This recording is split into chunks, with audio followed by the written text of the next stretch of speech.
tell us about all the fun things that you've done. And you could see here on the map. So it's like you see where Virginia is. So there Yeah. and north is where we're talking about. And Kay, you've been all over.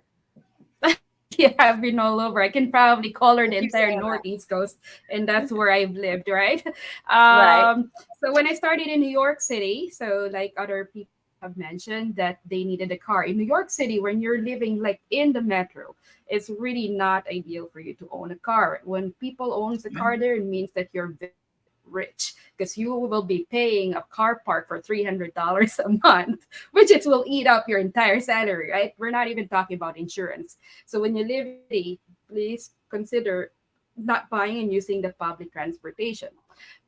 Same thing with downtown Boston, but it doesn't mean that I'm able to go everywhere. When I was in New York City without a car, like Meg said, that there are good public transportation. So we always have like buses, subway, trains, Amtrak, airplanes. We have three airports in New York City that we can travel anywhere. If we are going to places that will need a car, you will have availability to rent a car as well within the next block. You have your usual rental companies, AV's budget, those things. And then you also have your Turo, which is your car sharing companies. You have your Uber taxis. You have your regular yellow cabs. There's so many. I even have my Zip. There's like a membership that you swipe your card and the car will open.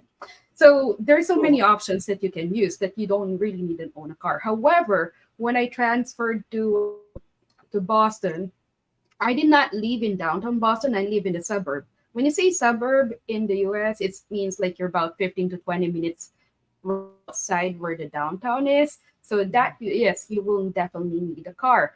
Although there are buses and trains and subway that you can also use in those like in Boston, in Baltimore, in Washington, D.C., in Philadelphia, it is still advisable to own a car when you live in suburb. So you have more flexibility to travel around. I traveled to Maine because I love the ambience of the beach, its serenity, and then I go to Boston. It's like everybody said, it's very historic. You will very rich American history that huge United Kingdom when it comes to like housing with a culture. I love Boston too. There's so many Italian friends that I've had. Oh my goodness, they love drinking. They're so fun. That's the first time I got drunk. First place that I got drunk in my whole life. I couldn't catch up to their pace, but that's the culture there, and it was nice to go around.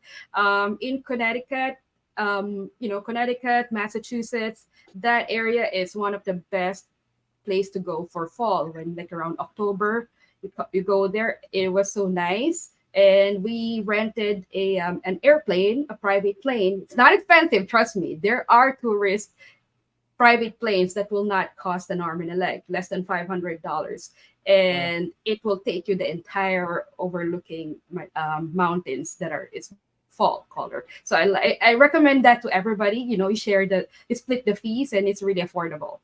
Um, when you come to New York, you go up, travel to Niagara Falls, which is the boundary of Canada already as well. And New York has so many things to offer. New York City alone, well, you need about 7 days to go around New York City.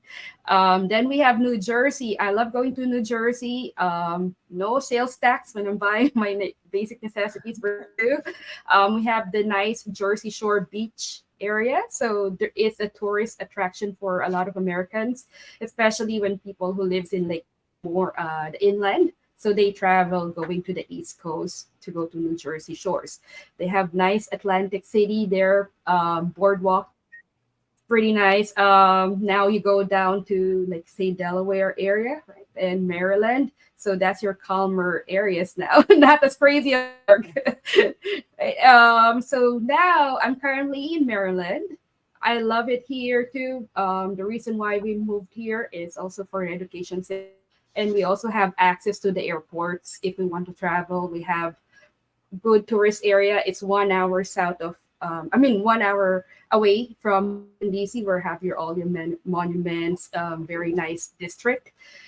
It's just so many places that I've been here in Northeast Coast in the past 18 years, and I think I don't want to use up all your time, but I'm saying is, in like 2 hours drive, you can go so many places, and we have whitewater rafting just in Poconos, which where everybody goes for those things. Just not enough time to put in five, 5 minutes. So many fun things to do. And we have someone here in the chat asking how to apply. ConneticsUSA.com/apply. We can give you access to so many jobs in the United States, all over the Northeast, between ourselves and our sister company, O'Grady Payton. So please apply now, and we want to get your dreams started. We are seeing lots of comments here in the chat. Everyone's saying hello. Glenn is watching from Riyadh. Lorna is watching from Turkey. Lynn is watching from the Philippines. Rahatullah is saying hello from Pakistan. Mon is from India. Catherine watching from the UK. Kevin watching from Vancouver, BC. I think that we just like almost covered every single continent, didn't we?